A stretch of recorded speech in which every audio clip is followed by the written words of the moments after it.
AST-784 titik balik, gelombang ke-64 setelah menuai hasil yang tidak terduga, King Sui merasa bahwa kekuatannya akan memiliki kesempatan untuk meningkat lebih jauh di masa depan. Terlebih lagi, dia telah mengerti bahwa dia dapat menahan efek hipnotis pada pikirannya, pusing, kelumpuhan dan efek racun di bawah keadaan konsentrasi terfokus, seperti kemampuan energi alam. King Sui tidak pernah berpikir bahwa dia akan bisa mendapatkan wawasan tentang teknik seperti konsentrasi terfokus melalui akuisisi rumput singa berkepala 9. The Wave Essence juga telah mendapatkan banyak peningkatan juga. Karena itu, dia agak mampu menahan kekuatan gelombang dengan menyesuaikan kekuatan Tai Chi-nya untuk menyatu dengan esensi gelombang. Gelombang laut perlahan akan naik seperti bentuk perahu yang bisa menelannya ke dalam air pasang, tetapi setiap kali itu terjadi, King Sui akan tetap berdiri di sana tanpa cedera. Dia sudah menyingkirkan pedang biduknya. Pada saat itu, dia mencoba merasakan gaya dorong di dalam ombak. Pembentukan gelombang disebabkan oleh energi yang melewati air. King Sui kurang lebih mencoba hanyut mengikuti arus atau dengan kata lain, membiarkan ombak mendorongnya sesuka hati. Airnya bersifat fleksibel. Dari apa yang dia amati, dia menyadari bahwa tinju Tai Chi memiliki konsep yang sama, kekuatan pengguna akan selalu menyamai kekuatan lawannya. Secara bertahap, King Sui telah membiasakan diri dengan perilaku ombak, yang pada gilirannya sedikit mengubah perkembangan di ranah Tai Chi. Hari ini, dia hanya mengikuti ombak sambil memejamkan mata. Dia memiliki ekspresi ketenangan mutlak di wajahnya saat dia dibawa bola-balik oleh ombak. King Sui tidak peduli dengan semprotan laut saat air menghantam dinding tebing. Jika gelombang kasar mendorong ke arahnya, dia akan menghindarinya tanpa mencoba menghadapinya secara langsung. Ada cara lain untuk mencapai tujuan mereka tanpa harus menghadapi hal-hal ini dengan paksa. Pada saat itu, roda gigi di dalam otaknya berputar lebih cepat. Dia dapat dengan mudah mengetahui beberapa hal yang biasanya dia temukan cukup sulit untuk dipahami. Meskipun dia telah memperoleh kekuatan yang cukup besar dalam 2 hari terakhir, dia juga telah meningkatkan kemampuan adaptif tubuhnya, yang merupakan peningkatan keseluruhan pada kekuatannya juga. Perubahan mendadak itu membuat King Sui bersemangat. Namun, tujuan utamanya hari ini adalah untuk mengolah Wave Essence-nya. Jadi pada akhirnya, dia masih harus berbenturan dengan ombak yang kuat. Sekarang setelah dia memahami intisari dari esensi gelombang, kemajuan kultivasinya menjadi lebih lancar tanpa banyak usaha. Sehari telah berlalu begitu saja. Dia telah belajar banyak hari ini, dan dia pasti puas. Memiliki terobosan bukanlah hal pertama dalam pikirannya, perjalanan menuju masa depan yang hebat akan selalu dimulai dengan langkah pertama. Jika dia bisa bertahan melalui kemajuan berkelanjutan, maka akan ada harapan yang lebih besar untuk terobosan berikutnya. King Sui memutuskan bahwa dia akan bertujuan untuk memecahkan gelombang dengan pedang besok. Ketika sudah waktunya untuk memasuki alam Valet Jade Immortal, dia dengan cepat masuk tanpa ragu-ragu. Gunung kecil ini tampaknya menjadi area terlarang bagi penduduk desa. Tetapi karena tidak ada seorang pun dalam batas 10 li selama 2 hari terakhir, dia terus tinggal dan mengembangkan tekniknya. Apalagi pulau ini berada jauh di atas permukaan laut. Itu adalah posisi yang ideal baginya karena ombak yang kuat akan menerjang ke sisi belakang gunung, bukan ke depan. Setelah periode kultivasi yang melelahkan, King Sui keluar dari alam Valet Jade Immortal. Bulan di langit sangat cerah, ditemani lautan bintang yang berkilauan bersebelahan. Dia merasa seperti sedang bermimpi saat dia menatap pemandangan indah, yang tidak akan pernah bisa dia lihat selama kehidupan masa lalunya. King Sui memutuskan untuk pergi memancing berikutnya. Saat dia mengeluarkan pancing emas murni dan melemparkan pancing ke laut, dia memutuskan untuk memancing selama jam ini untuk sisa hari di pulau ini. Memancing adalah keseimbangan gerakan yang sempurna karena dia diminta untuk menghentikan umpannya selama beberapa saat sebelum dia menarik tali pancing untuk memancing mangsa potensial ke kail. Mungkin untuk beberapa hari ke depan, dia mungkin bisa menemukan sesuatu yang istimewa atau sesuatu yang aneh. Meskipun dia bisa mempertahankan sikap tenang di luar, hatinya akan gelisah karena kegembiraan, berharap mendapatkan sesuatu yang berbeda dari biasanya. Itu pindah. Secepat itu, King Sui terkejut. Waktu untuk minum secangkir teh bahkan belum berlalu setelah dia menenggelamkan tali pancingnya ke dalam air. Dia dengan cepat menggulung pancing emas murninya untuk melihat apa yang dia tangkap. Rumput banteng emas. Ketika dia melihat rumput banteng emas, dia tercengang. Dia telah menangkap rumput singa berkepala 9 terakhir kali dan sekarang dia telah menangkap rumput banteng emas lain meskipun sudah memilikinya. Faktanya, King Sui sangat gembira telah menangkap rumput banteng emas lainnya. Memiliki terlalu banyak barang bagus tidak ada salahnya. Selain itu, dia hanya memiliki satu rumput banteng emas yang dimilikinya. Dengan satu lagi di tangannya, dia bisa menggunakannya sebagai benih dan menumbuhkan lebih banyak jenisnya. Upaya pertama adalah awal yang baik. Dia juga akhirnya mengerti bahwa jenis rumput bentuk segudang ini bukanlah tanaman biasa. Itu lebih seperti tipe spiritual antara binatang dan tumbuhan yang hidup di dalam air sambil mengambang di laut. Meskipun tidak dapat dibandingkan dengan harta herbal yang biasanya ditemukan di tanah, itu masih cukup berharga di pasaran. Karena kelangkaannya dalam jumlah, serta bahan yang paling sedikit digunakan di sebagian besar resep alkimia, nilainya akan sedikit lebih rendah daripada harta herbal. Dan kemudian dia menangkap seekor lobster. Seekor lobster sepanjang 1 kaki. King Sui melihat lebih dekat lagi pada lobster raksasa, atau apapun itu. Dia tidak tahu spesies apa itu, jadi dia memutuskan untuk menyebutnya sebagai lobster untuk saat ini. King Sui tahu itu tidak bisa dibandingkan dengan udang normal di laut ketika dia merasakan lobster memancarkan ki spiritual halus di sekitar tubuhnya. Dia melemparkannya ke kolam di dalam alam Valet Jade sebagai tambahan untuk koleksi spesies airnya. Dengan begitu, dia bisa menambahkan sedikit lebih banyak keaktifan ke dunia juga. Waktu berlalu dengan cepat saat dia terus memancing. Ketika matahari telah mengintip dari ufuk timur, dia menyadari bahwa hari sudah pagi. Dia menyingkirkan pancing emas murninya dan memulai latihan paginya setiap hari. Tinju menghubungkan kembali telah mencapai puncak tahap sukses besar. Teknik ini hanya selangkah lagi dari terobosan tetapi untuk saat ini, itu masih akan tetap berada di tingkat tahap sukses besar. Hari ini, dia merasa luar biasa ketika dia memainkan pedang gelombang kelima lagi. Dia mengayunkan Big Dipper Sword dengan mudah seolah-olah itu adalah lengannya sendiri. Orang bisa mengatakan bahwa dia mungkin telah menyatukan lengannya dengan pedang untuk menjadi satu makhluk. Buk-buk, King Sui terlempar sekali lagi. Namun, dia terkejut saat dia menatap kosong ke pedang di tangannya. Dia tidak mengalami terobosan, belum tetapi dia bisa merasakan kekuatannya meningkat dalam jumlah besar. Itu benar-benar perasaan yang ajaib. Mungkin itu sebagian karena keadaan konsentrasi terfokus tapi dia tahu itu juga karena konsep mampu melakukan pedang gelombang kelima dengan keahlian tinggi, di mana dia mampu melakukan teknik tanpa ruang untuk kesalahan. Dia merasa puas dan yang paling penting, dia merasa menjadi lebih mudah beradaptasi dengan situasi tersebut. Pada saat yang tepat, dia juga merasakan sedikit perubahan secara psikologis, yang juga meningkatkan kepercayaan dirinya. Merusak. Buk-buk, King Sui telah dalam keadaan pikiran itu sepanjang hari. Dia mampu menahan setiap gelombang yang menghancurkan sambil mempertahankan mentalitas itu di kepalanya. Namun demikian, itu masih merupakan peningkatan besar untuk kekuatan fisiknya secara keseluruhan. Sampai sekarang, King Sui telah memotong gelombang ke-28. Selama gelombang kedua, dia merasakan sedikit peningkatan pada kekuatannya dan dia juga telah memahami sedikit lebih banyak tentang esensi gelombang dalam hal aplikasi dan penggunaannya. Kemudian selama gelombang keempat, dia bisa merasakan sensasi yang sama sedikit lebih jelas, dan itu terasa lebih kuat daripada gelombang sebelumnya. Untuk gelombang berikutnya, King Sui mulai menyadari semacam pola dari apa yang dia rasakan sejak awal. Karena dia memiliki sensasi yang sama sepanjang gelombang ke-8 dan ke-16, dia merasa cukup puas mengetahui bahwa kekuatannya masih meningkat, yang membuatnya berpikir bahwa dia telah memperoleh sesuatu yang luar biasa dari sepanjang hari mengolah pedang gelombang kelima. 10 hari telah berlalu, King Sui sekarang dapat menerapkan pedang gelombang kelima menggunakan jenis kekuatan yang berbeda yang pada dasarnya adalah kekuatan yang berbeda dari sebelumnya. Ketika dia menunjukkan teknik untuk memotong gelombang, ketenangan keseluruhan dari teknik ini adalah lambang kesempurnaan. Sampai sekarang, King Sui telah menembus gelombang ke-60. Namun saat dia melangkah lebih jauh, dia merasa semakin sulit untuk menembus ombak. Namun, dia telah menemukan pola selama budidaya pedang gelombang kelima.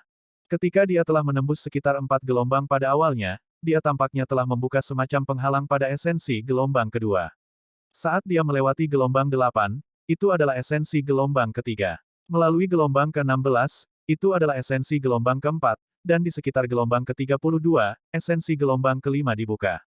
Jumlah gelombang untuk membuka kunci akan selalu menggandakan jumlah sebelumnya di mana esensi gelombang telah dibuka. Jadi sekarang, King Sui punya teori, jika dia bisa menembus 64 kekuatan gelombang dalam satu upaya, apakah dia bisa menembus pedang gelombang kelima ke pedang gelombang ke-6 dengan sukses. Namun, berdasarkan kemampuannya saat ini, dia hanya bisa menembus paling banyak 1 gelombang per hari.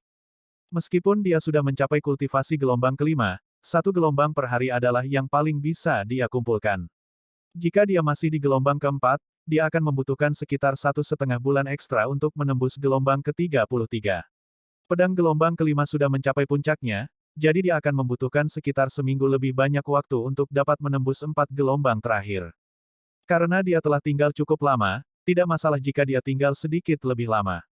Jika dia bisa mencapai terobosan, maka itu akan sangat bagus. Jika dia tidak bisa, tidak ada yang perlu disesali karena dia telah memperoleh hal-hal hebat lainnya selama dia tinggal di pulau ini. Tidak hanya dia memperoleh 3 rumput singa berkepala 9, dia juga berhasil memperoleh total 3 rumput banteng emas. Selain itu, dia juga telah menangkap 10 jenis makhluk laut yang berharga, serta 1 rumput ikan perak, sejenis rumput bentuk segudang, yang dikenal cukup berharga. Meskipun begitu, King Sui tidak tahu untuk apa dia bisa menggunakannya, jadi dia memutuskan untuk menanamnya untuk saat ini. Seiring berjalannya waktu, dia sudah berada di pulau ini selama sekitar setengah bulan. Sepertinya dia berniat untuk tinggal selama sebulan penuh sebelum dia akhirnya pergi ke rumah. Jika dia tidak mengamati ombak sejak awal, dia tidak akan memiliki kesadaran seperti ini dan pada akhirnya, dia tidak akan tinggal untuk waktu yang lama. Jika dia segera kembali ke rumah setelah tinggal di kediaman Ye, dia akan kembali tepat waktu ke si King Zuang dan Ming Yue Glow sebelum kelahiran anak-anak mereka. Selain itu, pikiran untuk datang ke Laut Selatan tidak akan pernah muncul. Tetapi karena dia tahu dia tidak akan bisa melakukannya sebelum para wanita melahirkan, dia memutuskan untuk menunda 1 bulan lagi sebelum dia bisa kembali. Namun, sepertinya dia harus menunda selama 3 bulan untuk mengolah Wave Essence-nya. Pada saat dia kembali ke rumah, anak-anak mereka akan berusia sekitar 4 bulan. Gelombang ke-63. 1 gelombang terakhir untuk pergi. Selama dia mampu menembus gelombang ke-64 dengan gerakan inti gelombang, maka pedang gelombang kelima akan mampu menembus gelombang ke-6. Semua hal diketahui berhubungan satu sama lain. Satu-satunya masalah adalah menemukan hubungan di antara mereka, karena beberapa tautan langsung dan jelas, sementara yang lain tidak langsung dan membutuhkan waktu lebih lama untuk observasi dan derivasi yang menyeluruh. Saya harap saya bisa menembus gelombang ke-64 besok. Ini akan menjadi hasil terbaik jika saya bisa melakukan itu. King Sui menatap langit yang gelap. Saat itu hampir malam. Meskipun sendirian di puncak gunung selama 20 hari, dia tidak merasakan emosi negatif apapun. Dia memiliki keyakinan pada keyakinan dan tujuannya, seperti penanda navigasi di kapal, dia akan berusaha keras menuju tujuannya dan terus bergerak maju. Setelah 3 hari berlalu, saat dia berjalan dengan susah payah di sepanjang gerakan ombak, dia mengambil pedang biduk di tangannya dan mengayunkannya dengan gagah berani. Pedang Ki yang memanjang membelah gelombang raksasa, dengan King Sui membuntuti di belakang seperti siluet yang mengikuti dari dekat ke tubuhnya. Berdebar, dia masih terlempar ke belakang oleh gelombang ke-64 yang menerjang tubuhnya. Pada saat itu ketika dia bentrok dengan gelombang ke-64, dia merasa bahwa kekuatannya akhirnya mencapai puncaknya. Kekuatannya tampak sangat kecil di hadapan ombak besar yang mengamuk di air. Bagaimana ini begitu sulit? Landasan pedang gelombang kelima telah mengalami perubahan yang menghancurkan. Mungkin karena itu, gelombang berikutnya menjadi semakin sulit untuk ditangani. Jika dia mampu menembus gelombang terakhir, maka mungkin pedang gelombang kelima mungkin bisa menembus alam berikutnya. Kegigihan King Sui tidak mengenal batas, memang, itu menakutkan, terutama ketika selama kemajuan kultivasinya. Begitu dia mengarahkan pandangannya pada secercah harapan, dia tidak akan pernah melepaskannya. Tentu saja, itu hanya akan terjadi selama kultivasinya. Hubungan atau romansanya, bagaimanapun, belum pernah melihat tekad 100% seperti yang dilakukan kultivasinya. King Sui bersikeras untuk menembus gelombang ke-64. Jika dia tidak bisa menembus esensi gelombang ke-6 meskipun mampu menembus gelombang ke-64, maka dia akan mengakui kelalaiannya dan melanjutkan untuk kembali ke rumah tanpa mengucapkan sepatah kata pun rata. AST 785 terobosan, gelombang ke-6, bersemangat untuk pulang. Dalam sekejap mata, 10 hari telah berlalu. King Sui telah menginvestasikan waktunya pada budidaya pedang gelombang kelima setiap hari. Dia hanya akan berhenti untuk beristirahat ketika dia benar-benar kelelahan. Dan selama istirahat, dia akan memikirkan masalah dengan metodenya dan solusi yang mungkin untuk menembus gelombang ke-64. Dalam rentang 10 hari, dia telah berubah dari seseorang yang tidak tahan terhadap ombak menjadi seseorang dengan kekuatan luar biasa untuk menerjang ombak. Terlepas dari kekuatannya yang baru ditemukan, dia tidak bisa mengerti mengapa dia masih tidak bisa menembus gelombang ke-64. Tiba-tiba, jejak telapak tangan 1000 Buddha muncul di benak, teknik yang terkait erat dengan telapak Buddha besar 9 gelombang. King Sui tersentak ketika dia tiba-tiba berpikir, bagaimana jika pedang gelombang kelima yang dia gunakan sebenarnya adalah telapak Buddha besar 9 gelombang selama ini. Dia memiliki kekuatan yang cukup untuk menerobos gelombang tetapi dia masih tidak bisa melakukannya. King Sui memutuskan untuk beristirahat dengan baik terlebih dahulu sebelum dia mulai menggunakan jejak telapak tangan 1000 Buddha. Untung King Sui tidak pernah menyerah pada budidaya 1000 Buddha Palm Imprint sepenuhnya. Saat ini, dia telah mencapai sekitar 390 telapak tangan. Nyalinya mengatakan kepadanya bahwa jika dia menerobos ke telapak ke-400, maka dia mungkin bisa menembus ke gelombang ke-6 juga. Ketika King Sui telah memutuskan satu hal, dia akan segera melakukannya. Jadi, dia mempersiapkan dirinya dan menjalankan tes dengan jejak telapak tangan 1000 Buddha. Kekuatannya telah mengalami peningkatan luar biasa selama hari-harinya berkultivasi di perairan laut, serta berkultivasi di dalam alam Valet Jade Immortal. Dengan itu, dia telah mencapai kekuatan yang dibutuhkan untuk menembus gelombang ke-64. Dia telah memperkuat semua yang dia bisa tetapi karena gelombang kelima masih terjebak dalam kemacetan, batas yang tidak menguntungkan dari esensi gelombang kelima, dia tidak dapat menembus gelombang terakhir.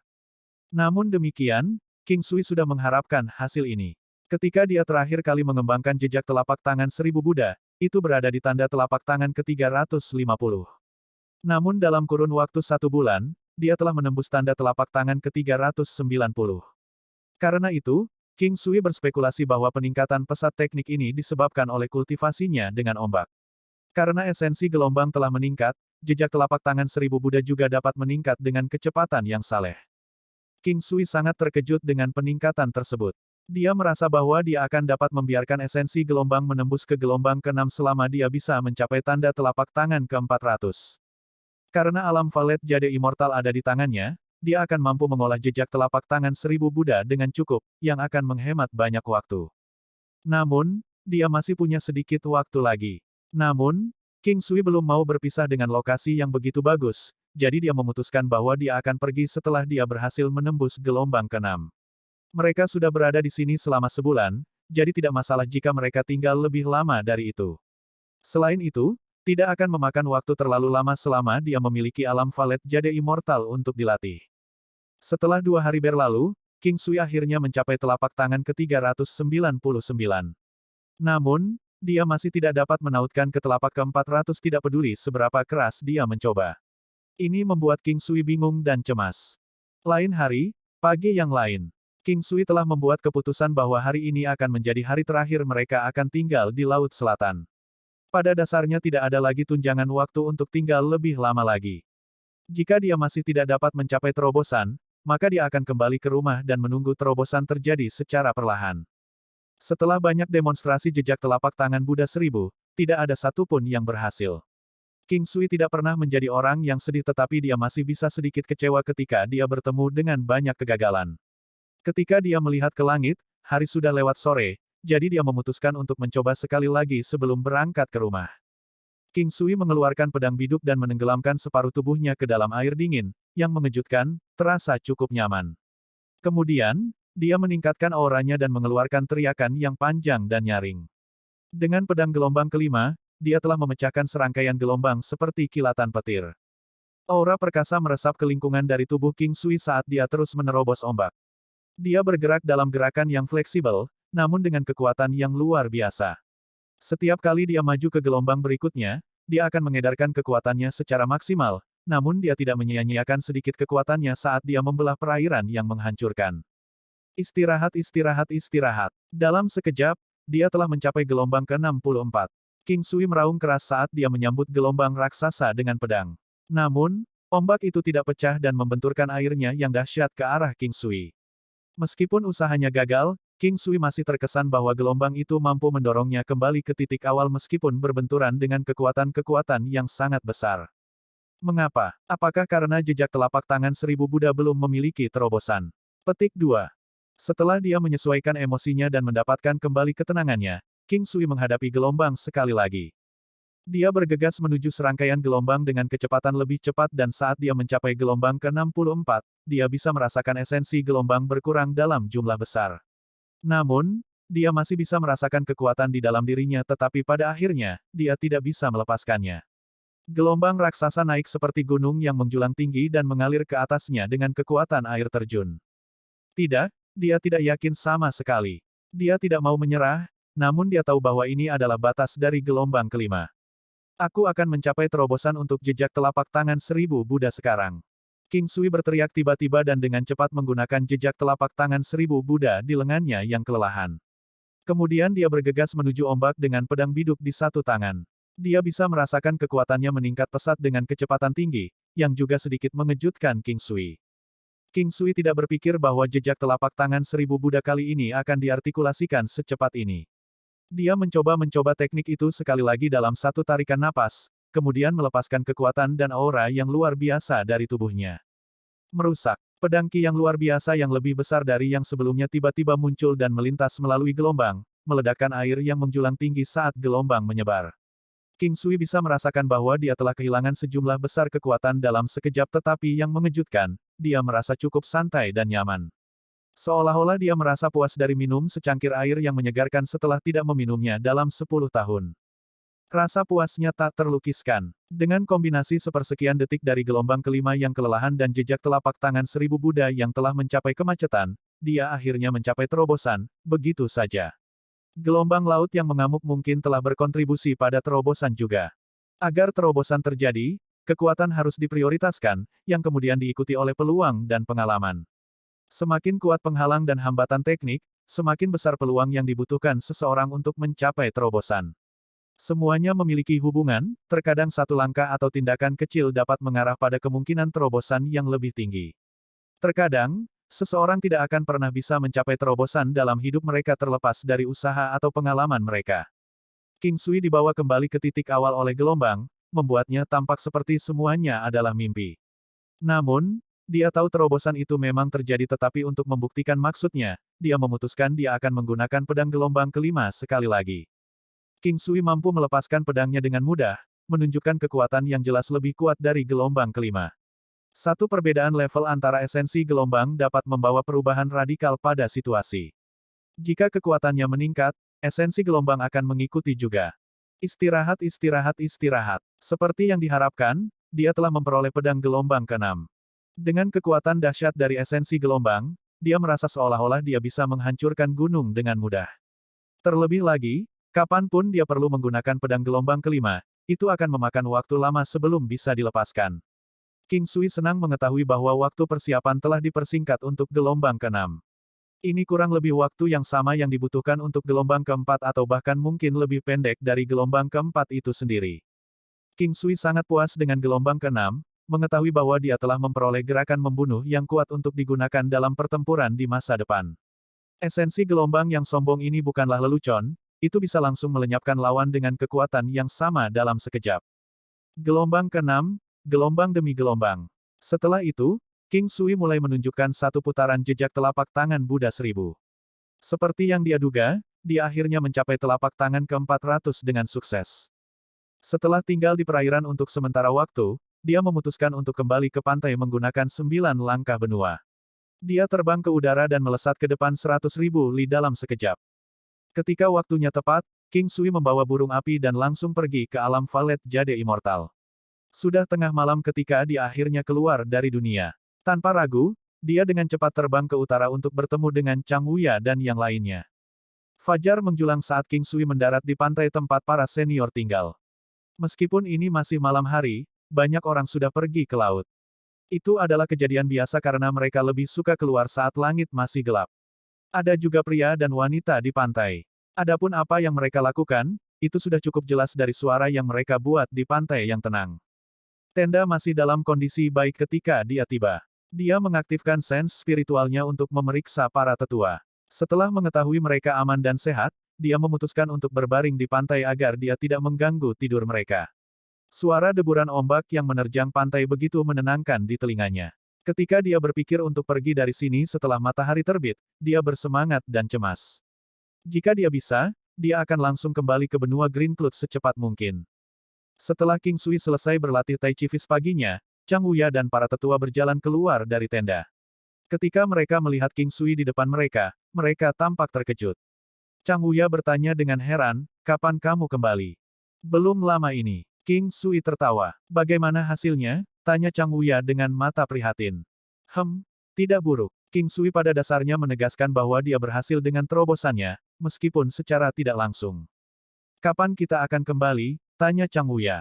Sekarang. Baiklah. Sebelum waktu minum teh habis, mereka semua sudah melompat ke Firebird dan menuju ke Southern Sea Country. Chang Wuya melihat kecemasan pada ekspresi King Sui tetapi menghentikan dirinya untuk bertanya tentang hal itu. Dia telah menyelesaikan apa yang harus dia lakukan dan sekarang saatnya untuk pulang. Masih membutuhkan sedikit lebih banyak waktu untuk pulang meskipun mereka bepergian dengan kecepatan tercepat. Tidak heran banyak orang merasa bahwa melakukan perjalanan seperti ini akan sulit, terutama mereka yang sudah memiliki binatang terbang yang kuat. Mereka tahu betul tentang bepergian ke tempat-tempat jauh yang akan memakan waktu berbulan-bulan untuk bepergian. Dalam sekejap mata, 2 bulan telah berlalu. King Sui dan para tetua sedang dalam perjalanan kembali ke benua Green Cloud. Sebulan yang lalu, mereka telah kembali ke kota Laut Selatan dari Laut Selatan untuk mengucapkan selamat tinggal singkat kepada Pak Tua Wuma, Pak Tua Tantai, Pak Tua Ye dan Ye Guyan sebelum berangkat pulang. King Sui bisa melihat ekspresi bingung melalui mata Ye Guyan ketika dia kembali untuk mengucapkan selamat tinggal. Dia tidak bisa mengerti mengapa kecantikan yang kuat seperti dia akan mengungkapkan emosi kesedihan dan kerentanan padanya. Dia tidak tahu jawabannya dan dia juga tidak ingin mencari tahu alasannya. Setelah mereka berangkat dari kota Laut Selatan menuju perbatasan benua penglihatan selatan, King Sui bertanya pada dirinya sendiri kapan dia akan kembali lagi. Kemudian dia mengingat percakapannya dengan Ye Guyan sebelum dia akan meninggalkan kota Laut Selatan. King Sui, maukah kamu kembali ke kota Laut Selatan lagi? Mungkin, jika suatu hari aku pergi ke benua Green Cloud, bisakah aku mencarimu? King Sui terkejut dengan pertanyaannya tetapi memberinya senyuman dan berkata, tentu saja kamu bisa. Oke, berhati-hatilah dalam perjalanan Anda. Semoga selamat sampai tujuan. Ye Guyan tersenyum saat dia melambaikan tangan pada King Sui. King Sui masih bingung dengan percakapan mereka. Dia telah menjadi teman baik dengan anggota klan Ye, jadi jika dia datang ke benua Green Cloud, dia harus mencarinya. Lagi pula, satu-satunya teman yang dia kenal di benua Green Cloud tidak lain adalah dirinya sendiri. Awalnya, dia pikir dia telah melebih-lebihkan pemahamannya tentang percakapan itu. Dia tidak punya masalah untuk berpaling dari semua yang telah terjadi di kota Laut Selatan dan tentu saja, dia tidak akan membiarkan dirinya tumbuh terikat dengan kota begitu dia memutuskan untuk kembali ke kediaman King. Jika Ye Guyan datang ke benua Green Cloud, dia tidak akan berpaling darinya. Namun, kemungkinan untuk benar-benar tidur dengannya pada dasarnya hampir nol. Ketika mereka telah melewati negara Wolf Fang, King Sui memiliki kecenderungan untuk mengunjungi kuil serigala surgawi sekali lagi tetapi akhirnya memutuskan untuk tidak melakukannya. Burung api mengeluarkan teriakan bernada tinggi dan melanjutkan ke arah benua Green Cloud. Perjalanan selanjutnya melewati negara Wolf Fang dipenuhi dengan pemandangan alam. Di luar benua penglihatan selatan adalah area hutan belantara yang luas. Saat melihat pemandangan alam hijau yang luas, ia merasakan nostalgia untuk keluarganya, karena ia akan segera berada di rumah setelah mereka melewati hutan belantara. Dia sangat ingin kembali ke rumah. King Sui menertawakan dirinya sendiri. Apakah dia mengolok-olok dirinya sendiri karena menjadi pria yang mengerikan atau sesuatu yang lain sama sekali, tidak ada yang akan tahu. 20 hari telah berlalu dan mereka akhirnya memasuki area interior hutan belantara. King Sui meningkatkan kewaspadaannya dan mengamati sekeliling dengan hati-hati. Dia bisa mengambil tindakan pencegahan segera dan efektif jika sesuatu terjadi secara tiba-tiba. AST-786 perjalanan kembali, binatang naga bumi perjalanan dalam perjalanan ke sini dianggap damai dan setidaknya untuk saat ini, perjalanan pulang masih damai. Namun, apa yang menunggunya selanjutnya adalah jantung tanah tandus yang membentang puluhan juta li. Itu juga merupakan tempat paling berbahaya dalam perjalanan ini. Dalam perjalanannya ke sini, dia telah menghindari beberapa binatang iblis terbang berskala besar dan sekarang setelah dia kembali, tingkat kultivasi King Sui telah meningkat. Namun, itu masih tidak cukup baginya untuk bisa melawan binatang iblis itu. Burung api terbang rendah di lembah saat bintik-bintik hitam yang tak terhitung jumlahnya di sana padat dan terbang ke arah mereka. King Sui tahu bahwa mereka bukanlah sesuatu yang bisa dia lawan. Lembah itu sangat dalam. Bagaimanapun, itu adalah di antara 2 gunung tinggi yang mencapai awan. Vegetasi tanaman di pegunungan sangat berantakan, memenuhi tempat itu. Bahkan ada lapisan rumput dan tanaman merambat, banyak yang ditutupi dengan duri tajam, di bebatuan gunung. Udara berbau harum rerumputan yang lembab, tetapi itu adalah aroma yang menyenangkan. King Sui mendongak untuk melihat binatang iblis terbang berwarna hitam yang tak terhitung jumlahnya. Ada terlalu banyak binatang iblis ganas di alam di sini. Tanah tandus seperti itu sangat umum di dunia 9 benua dan ada juga beberapa yang terletak di luar dunia 9 benua, seperti bagian barat benua Greencloud, bagian belakang benua Westeria, Laut Timur yang luas. Wilayah di sebelah timur benua surgawi kemenangan timur, serta Laut Selatan yang tak terbatas di selatan benua penglihatan selatan. Ini semua adalah wilayah yang tidak diketahui dan tidak ada yang tahu betapa berbahayanya tempat-tempat ini. Lagi pula, tidak ada yang bisa mengetahui seberapa dalam perairan di dunia 9 benua, apalagi memeriksa wilayah yang tidak diketahui itu. Bulu hitam Rock. King Sui menegang saat dia melihat kawanan rok bulu hitam yang menutupi sebagian besar langit. Sebelum binatang iblis berskala besar seperti itu, kekuatan manusia sangat kecil. Selama ini, selalu manusia yang bertarung melawan binatang iblis di dunia 9 benua. Di mana ada orang, umumnya tidak ada binatang iblis yang sangat kuat dan tanah tandus akan menjadi dunia binatang iblis.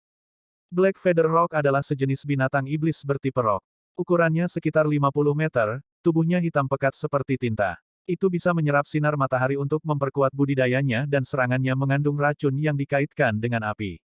Jika itu hanya salah satu dari mereka, itu bukan apa-apa bagi King Sui. Tetapi dengan jumlah mereka yang begitu banyak, tidak akan ada akhir bagi mereka bahkan jika dia mulai membunuh mereka. Chang Wuya dan yang lainnya bukanlah tandingan Black Feather Rocks. Ning. Tangisan tajam yang tak terhitung jumlahnya memenuhi langit. Orang biasa tidak akan mampu menahan tangisan itu. Setelah waktu yang dibutuhkan untuk membakar setengah dupa telah berlalu, mereka terbang. King Sui ingin menjatuhkan beberapa dari mereka karena dia tidak suka betapa sombongnya mereka, tetapi dia tidak melakukannya. Ini mungkin berpotensi membuat mereka marah dan mengeluarkan sisi kekerasan mereka. Jika mereka semua berlari ke arahnya tanpa peduli, itu juga tidak baik untuknya. Kawanan Black Feather Rock terbang dan setelah melihat sekeliling, King Sui kemudian melanjutkan terbang ke arah benua Greencloud di atas burung api, bersama dengan Chang Wuya dan yang lainnya. Ketika mereka menemukan kelompok binatang iblis berukuran kecil, mereka hanya akan menyerbu. Burung api juga sangat kuat. Prur, tiba-tiba tangisan yang mendebarkan terdengar di lembah-lembah di depan mereka. Hanya dari teriakannya saja, King Zun tahu bahwa ini adalah binatang iblis Peak Martial Saint. Kemudian ada suara ketukan yang dalam, diikuti oleh teriakan binatang iblis lainnya. Kedengarannya seperti dua binatang iblis dari jenis yang sama sedang bertarung satu sama lain. King Sui ragu-ragu. Dia tidak tahu apakah dia harus terbang melewati mereka. Dia tidak ingin terlibat dengan binatang iblis yang begitu kuat, bahkan jika dia bisa mendapatkan beberapa barang bagus setelah membunuh. Saat dia hendak terbang melewati mereka, dua binatang iblis kuning besar berlari keluar dari lembah. King Sui menyadari bahwa mereka sebenarnya adalah dua binatang naga bumi yang besar. King Sui telah melihat binatang naga bumi yang seperti mereka, di depan kawanan mereka. Sekarang mereka berdua bertarung satu sama lain, jelas bahwa mereka berjuang untuk menjadi pemimpin kelompok mereka. Ini adalah pertempuran sampai mati. Hanya ada satu pemimpin. Dua Earth Dragon Beast sekitar 100 meter, dengan warna kuning oranye yang bersinar di bawah sinar matahari. Mereka memiliki kepala yang besar dan tubuh yang sangat kuat. Binatang naga bumi berasal dari unsur bumi dan juga dikenal sebagai binatang naga bumi. Sifat terbesar mereka adalah pertahanan mereka yang kuat dan ketika bertarung di tanah, kekuatan pertempuran mereka akan 2 kali lebih kuat. Tapi mengapa mereka bertarung di udara? Dengan tubuh besar mereka, meskipun mereka masih tampak sedikit gesit di udara, hampir tidak. Sekarang, keduanya berlumuran darah. Ini adalah cara unik untuk bertarung antara Peak Martial Saints, hanya mengandalkan kekuatan fisik murni. Selanjutnya, mereka bertarung di udara. Karena keduanya adalah Earth Dragon Beast, itu masih dianggap adil. Tingkat dua binatang naga bumi ini sekitar 3 bintang dan dianggap sebagai binatang yang lebih lemah di antara binatang tingkat Martial Saint. Jika itu di udara, bahkan burung api akan dapat mengambil salah satu dari mereka sendirian dan pasti akan dapat membunuhnya. King Sui tidak berencana untuk melepaskan keberuntungan yang tak terduga. Dia harus menyelesaikannya di udara. Jika mereka berada di darat, tidak hanya akan ada sekelompok besar binatang naga bumi tetapi kemampuan mereka juga akan berlipat ganda. Dia juga tidak punya waktu untuk menunda, karena binatang naga bumi di tanah mungkin juga berlari sementara keduanya melarikan diri ke tanah. Hal lain yang menjadi keunggulan King Sui adalah bahwa kedua binatang naga bumi ini terluka dan terluka parah pada saat itu. Pikiran King Sui dengan cepat berbalik dan dia membiarkan burung api tetap di sini. Langkah Klutmis. Dia memanggil gajah raksasa berlian dan dengan langkah gajah yang perkasa, menginjak dua lainnya. Pada saat yang sama, dia juga memanggil Thunderous Beast. Serangan petir Valet dilepaskan. Mata emas berapi-api dan Ki Kaisar juga telah mencapai mereka sebelum kaki gajah perkasa melakukannya. Itu karena butuh sedikit waktu untuk mengaktifkan Mighty Elephant Storm. Waktu kecil ini sudah cukup bagi King Sui untuk menyelesaikan tindakan lainnya. Kedua binatang naga bumi memperhatikan King Sui dengan sangat cepat. Namun, salah satu dari mereka terkena serangan Valet Lightning dan tidak bisa bergerak. Meskipun yang lain tidak terkena, itu dilemahkan oleh King Sui sehingga hanya memiliki sedikit kekuatan di atas dua bintang. Gelombang api hitam pekat yang memiliki kegelapan awan gelap namun menakutkan seperti badai di jurang yang dalam menyebar ke arah dua Earth Dragon Beast. Itu adalah langkah gajah yang perkasa. Ketika binatang naga bumi yang belum terkena serangan petir Valet melihat langkah gajah perkasa yang menakutkan, ia dengan cepat menuju ke tanah. Setelah memikirkannya, King Sui memilih untuk tidak mengejar. Saat itu terdengar suara ledakan yang keras. King Sui kemudian mengikuti untuk melihat mayat Earth Dragon Beast yang merupakan pemandangan yang mengerikan. Ledakan besar telah menghancurkan tubuh Earth Dragon Beast menjadi berkeping-keping, hanya menyisakan core yang utuh. King Sui bersyukur untuk itu. Jika itu adalah binatang iblis lainnya, mungkin tidak akan ada yang tersisa darinya. The Mighty Elephant Storm memiliki kekuatan 7 bintang. Awalnya, dia ingin menggunakan mayat Earth Dragon Beast untuk memurnikan iblis. Peluang mendapatkan pil essence dari binatang iblis Peak Martial Saint lebih tinggi. Tapi sekarang, dia hanya bisa mendapatkan core dan beberapa hide. King Sui menyimpan core dan bersembunyi dan dengan cepat pergi ke Firebird. Bau darah sudah menyebar dan sangat cepat, binatang iblis lainnya akan tertarik. Itu bukan tempat yang aman untuk tinggal. Meskipun perjalanan itu membosankan, sebagian besar waktu dihabiskan di udara. Namun, pada malam hari, ia masih akan mencari tempat untuk berhenti untuk beristirahat. Salah satu alasannya adalah King Sui memasuki alam Valet Jade Immortal untuk kultivasinya dan alasan lainnya adalah untuk keselamatan. Binatang iblis yang muncul di malam hari cenderung haus darah dan ganas.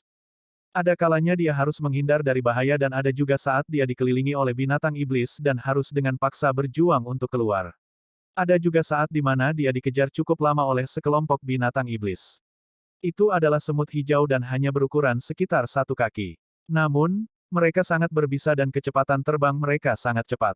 Dia hanya berhasil melepaskan mereka setelah waktu yang sangat lama. Benua Greencloud berada dalam jangkauan dan King Sui sangat gelisah. Meskipun dia mendekati kota Greencloud, itu masih perlu beberapa hari. Namun, dia sekarang bisa tinggal di penginapan. Kembali di benua Greencloud, King Sui merasa bahwa tempat itu sangat menawan. Meskipun cuacanya sangat berbeda dengan di benua penampakan selatan, benua Greencloud adalah tempat ia dibesarkan dan tempat keluarga serta teman-temannya berada. Mereka mengatakan bahwa seseorang akan merasa kesepian ketika berada di tempat baru karena tidak akan ada orang yang dikenal dan orang yang disayanginya. Jika keluarga dan teman-temannya semua berada di benua penglihatan selatan, di kota Laut Selatan, King Sui juga akan merasa bahwa tempat itu sangat bagus. Sama seperti sekarang, 100 Miles City tidak semenarik Greencloud City. Populasi di dunia 9 benua berubah sangat cepat dan arusnya besar. Orang-orang ini cenderung mereka yang sedang berkembang. Para pemimpin suatu daerah dan klan yang mengakar kuat ke suatu tempat tidak akan bergerak dengan mudah. Itu karena tempat itu adalah markas mereka, seperti halnya pohon besar, jika akarnya dipindahkan, kemungkinan besar pohon itu akan mati. Desa King sekarang terasa sangat jauh. Dia harus mempertimbangkan apakah mereka harus kembali menghabiskan tahun baru. King Sui ingat bahwa kakeknya selalu merindukan desa King dan memutuskan untuk kembali setiap beberapa tahun sekali. Penginapan kebahagiaan ini adalah penginapan kelas atas di Chu Central City. Ini adalah kunjungan pertama King Sui ke Chu Central City. Faktanya, King Sui bahkan tidak dapat mengingat semua 81 negara di Greencloud City, apalagi 81 kota di setiap negara. Dia merasa tidak perlu mengingat mereka, karena akan ada orang yang akan melakukannya. Beberapa kusir yang akan melakukan perjalanan jauh akan bersedia membawa Anda ke sana jika Anda mengeluarkan sejumlah uang. Alternatif lain adalah mengeluarkan uang agar mereka memberitahu Anda berapa lama perjalanan itu dan bepergian sendiri, menanyakan arah lebih banyak saat lebih dekat ke tujuan. Apakah kalian tahu bahwa ada banyak hal yang terjadi di ibu kota benua baru-baru ini? Ketika King Sui sedang minum-minum di Happiness Inn, dia mau tidak mau mendengarkan apa yang orang lain bicarakan. Sekarang, pemain terbesar di ibu kota benua adalah Istana Surgawi dan Klan King. Jika ada peristiwa besar di sana, mereka mungkin akan mengejar Istana Surgawi atau Klan King. King Sui melihat ke arah orang yang berbicara. Itu adalah seorang pria berusia sekitar 35 hingga 36 tahun. Dia mengenakan atasan lengan panjang abu-abu, kurus dan tinggi, memiliki mata yang cerah dan memberi seseorang perasaan bahwa dia cerdas. Tentu saja banyak hal telah terjadi. Itu sama untuk tempat ini kan. 3 hari yang lalu, babi yang dipelihara bibiku yang ketiga telah melahirkan. Persetan, aku mengacu pada peristiwa besar, bukan hal-hal kecil seperti milikmu. Pria dari sebelumnya menyela sebelum orang kedua selesai. Kakak ketiga Wu punya yang baru. Pria parubaya lainnya tersenyum dan bertanya. Paman Siang, kali ini, saya telah menerima berita terbaru. Pria berpenampilan cerdas itu tersenyum dan berkata. Bukankah kamu hanya mencoba minum sendiri? Katakan saja, aku akan membayar minuman yang kamu pesan hari ini. Pria parubaya itu tersenyum dan menjawab. Baiklah, 2 botol wewangian Mantura. Pria yang tampak cerdas itu tersenyum dan menjentikkan jarinya sebelum berkata kepada pelayan. Kamu bisa membagikannya sekarang, kan? Baiklah, aku akan berbicara. Anda tahu istana surgawi. Pria itu tersenyum dan bertanya. Tentu saja, kultivator mana di benua Green Cloud yang tidak? Pria parubaya itu berkata. Istana surgawi mungkin akan segera dalam masalah.